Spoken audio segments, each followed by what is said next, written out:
ni VP Sara Duterte, meron daw pondo na 16 million ang nagastos sa safe house.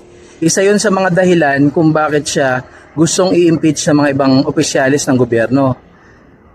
Nasa Senado na ngayon kung tatalakayin nila agad-agad. Nasa batas din natin na dapat talakayin para malaman natin ang katotohanan. Pero pinapatagal pa nila ito. Anong opinion mo patungkol doon? Sana po aksyonan po nila agad. Maraming naghihirap na tao para doon. Ang perang yan pinaghirapan ng Pilipinas. Tapos gaganunin lang nila. Sana aksyonan agad.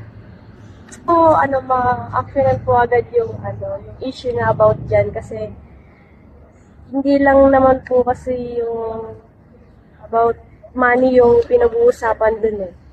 Kumbaga, pondo ng taong bayan yung pinag-uusapan. Sa ma-actionan po agad yung ganung problema. Action para malutas agad yung problemang issue na kinakaharap nila po.